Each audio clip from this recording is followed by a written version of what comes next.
Yo, man, what's going on, y'all boys, man? Y'all already know what time it is, man. Today, we got some information, man. I just want to say my condolences to the chefs, Barack Obama's personal chef's entire family. I'm going to just continuously keep his family in my prayers, and I hope y'all do as well, but we need to get down to justice here and what's really going on. Supposedly, it's a lot of stuff that people have been digging up regarding his chefs and what led up to potentially his passing, unfortunately.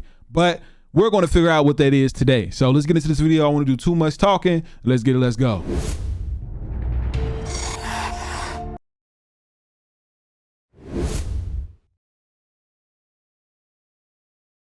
Other news today, more details about the drowning death of the Obama's personal chef while paddleboarding in Martha's Vineyard. A lot of different media outlets said the fact that he didn't know how to swim. Matter of fact, there was a post of Instagram of him hashtag still don't know how to swim or something like that. I don't know if you saw that or not, where he didn't know how to swim. And then a video appeared. It was him on Twitter. He knows how to swim, Pat. So this is him swimming. That's pretty solid to swim like that. That's backstroke that he's doing. Looks there. Like he has flippers on. In the bustling world of politics, where secrets are as abundant as intrigue, a captivating mystery has left the nation bewildered and hungry for answers. Amidst the hallowed halls of power where pivotal decisions shape history, an enigma unfolds: the truth behind White House chef's disappearance. For years, the White House kitchen has been the epicenter of culinary excellence, serving as a melting pot of flavors from around the globe. The talented chefs, often shrouded in anonymity, have satisfied the palates of presidents and dignitaries alike, their culinary artistry a closely guarded secret. But one fateful night, everything changed. As the nation slept, the White House kitchen underwent an inexplicable upheaval. The head chef, a culinary virtuoso renowned for their gastronomic delights, vanished without a trace. Wow. Whispers of conspiracy and foul play spread like wildfire through the political grapevine, which puzzled the nation's elite and curious citizens. Was it a sinister plot to sabotage the heart of the White House? Or did the chef vanish willingly, seeking refuge from the relentless pressure of cooking for the most influential individuals in the world? As speculation ran rampant, no official statement emerged, deepening the mystery and fueling countless rumors. In this riveting tale of culinary prowess and clandestine affairs, we delve into the labyrinth of secrets hidden behind the grand facade of the White House. From covert culinary experiments to hidden passageways that may lead to the truth, every morsel of information is a tantalizing clue waiting to be discovered.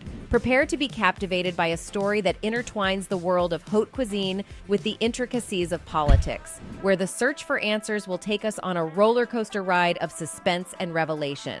Buckle up your seatbelts and sharpen your appetite for the truth as we embark on a quest to uncover the secrets hidden behind the scenes of America's most powerful kitchen. In this gripping tale of mystery and culinary artistry, one thing is sure: the truth is indeed the most delectable dish of all. Barack Obama's chef Tafari Campbell, who served in the White House during his presidency, mysteriously disappeared from the house. Upon speculation, it was discovered that Tafari Campbell tragically passed away over the weekend near the former president's Martha's Vineyard residence. On Sunday, he went missing while paddleboarding, and the following day, his lifeless body was found at the nearby Edgartown Great Pond. Wow. Former President Obama and his wife, Michelle. Hey, I'm not gonna lie, that paddleboating is dangerous, and I had to tell my fiance that, like, if you don't know how to swim, do not go paddleboating. Do not go rafting and none of that stuff, because if that tip over and your feet is up on, you need your survival skills. That swimming, all that techno, that stuff is out the way. When you fall into that water, if that raft or whatever you want to call it, when your feet is up in the kayaking, if you flip upside down, how are you going to get out that kayak? You can't swim upside down. It's floating. So you need to take yourself out, unbuckle yourself. You got to know, you can't panic. You have to know what to do. Like, okay, I know how to swim. Let me unbuckle myself, take myself off this harness. I need to get out because I don't know, I don't want to drown, but it's going to take a little while. So you need to know what to do if a situation like that happens.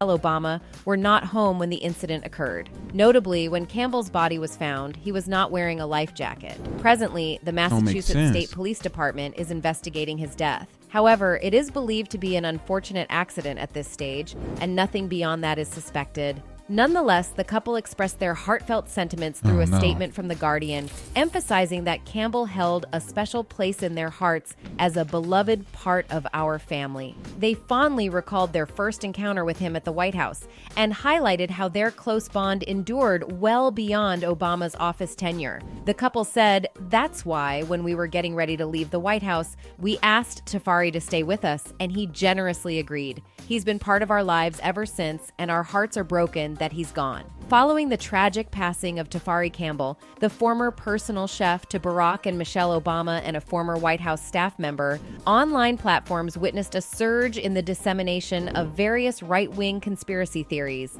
These speculations rapidly proliferated in the aftermath of news about his drowning.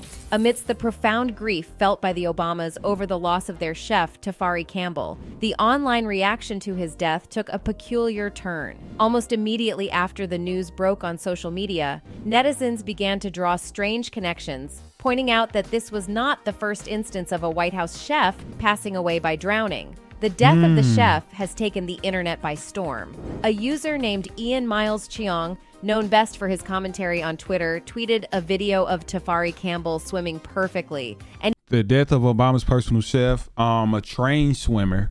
I wouldn't call him a trained swimmer. I would say that he learned how to swim. You know what I'm saying? If he's a trained swimmer, then you will talk about Michael Phelps or people who do it professionally, because you can swim, but when you train, it's on a totally different level. You know what I'm saying?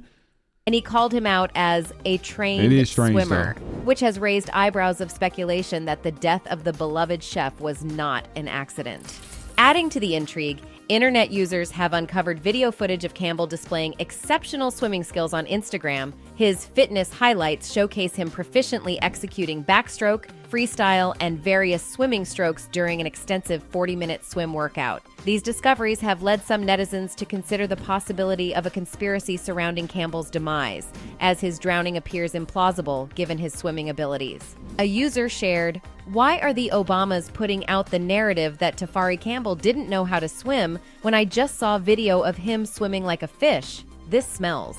The Twitter community finds striking similarities between the death of Tafari Campbell and White House chef Walter Scheib, who served President Clinton and passed away from drowning in New Mexico. What? Since then, conspiracy theories have surfaced, with internet users drawing comparisons between the two White House chefs' deaths. In 2015, Chef Walter Scheib also tragically drowned in New Mexico as the head chef, having been hired by First Lady Hillary Clinton, the spouse of President Bill Clinton. I say something happened with them folks, but I don't think that happened with Obama. So Coincidences fuel conspiracy theories, and in the case of Campbell's untimely passing, a particularly unsettling one emerged. He is not the first White House chef to have tragically drowned. In 2015, Walter Scheib, a former White House chef hired by then First Lady Hillary Clinton, vanished while hiking near Taos, New Mexico. Scheib served at the White House from 1994 to 2005 until President George W. Bush dismissed him. Several days after his hike, Scheib's lifeless body was discovered in a mountain drainage carrying surface runoff.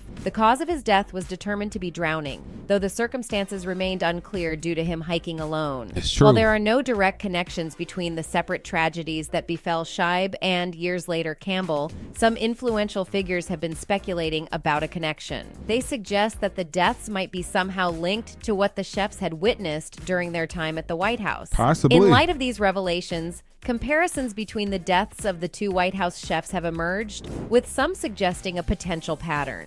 Specific individuals even speculate about conceivable connections between the chef's death and the former president. Here are some of the unconventional comments circulating online.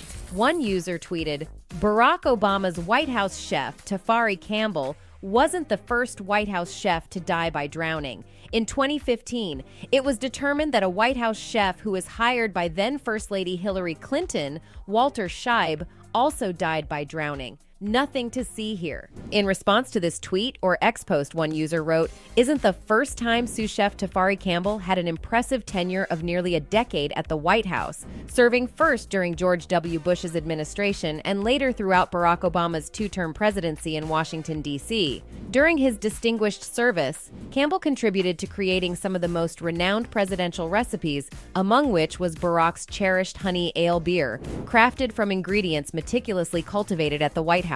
Following Barack Obama's time in office, He invited Campbell to become his chef, which Campbell willingly embraced. Since then, he has remained a steadfast presence in their lives, frequently traveling from his residence in Virginia to accompany the Obamas wherever they were staying. In her statement to the BBC, Michelle Obama conveyed that Tafari Campbell leaves behind his wife, Charisse, and their twin sons, Xavier and Savin, as part of his cherished legacy. So, what do you think about the disappearance and the tragic demise of Tafari Campbell? Was it an accident or just another conspiracy? That's it for today's videos, guys. So I want to know as well, y'all, what do y'all personally think? Do y'all think that this was an accident, or do y'all think that this was something that was premeditated? Me personally, I'm not too sure, man. Like, it's something that we would never know about the government, and that is the honest truth. You know what I'm saying? Like, we would never know the truth with the government because it's so much. And let me explain something to y'all why I think this way, right?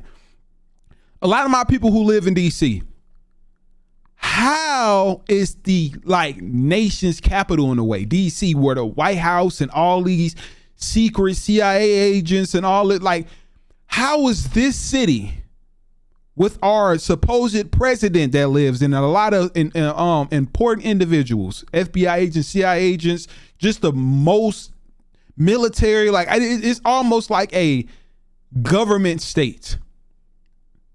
That's not just within the states within United, but around the world. This is what every Pentagon, all that stuff, right? How does DC look? I'm not gonna say it look terrible, but it looks like it did like back in the 1800s when Martin Luther King was doing speeches there. Like how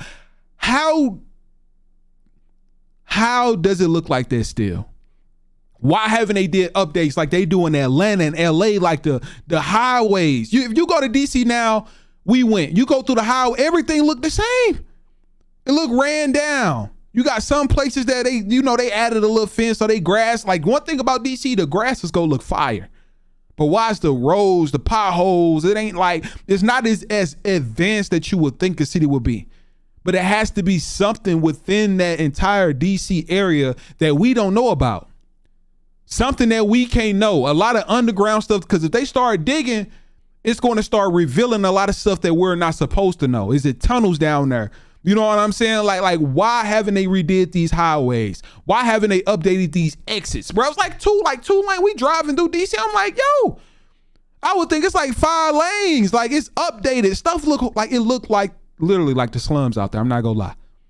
We went to a lot of different parts, like completely by White House. It looks nice, but New York looked better than DC if you ask me. We went down to Baltimore and that looked fine. But it's certain parts, and if it's by the White House and it's downtown, to me personally as a tourist visiting, I noticed that it looked more run down towards the downtown area than it does towards outskirts of downtown. But why is that?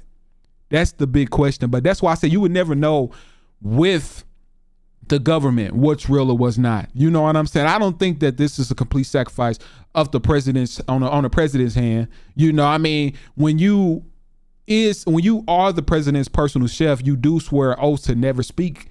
If you speak of things, they're watching, they're tapping. These they can tap onto anything.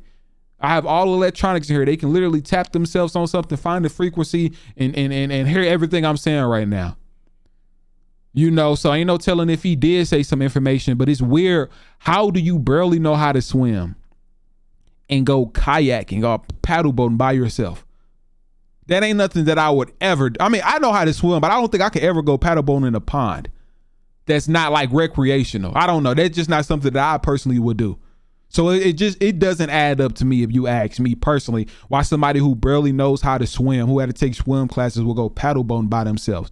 Unless that's not the first time he done that. And then the second thing with who goes hiking by themselves? Like, especially got an entire family. Like, I don't know. Y'all just let me know y'all thoughts down below, man. Y'all already know the rest. I don't got to say it. So let's go.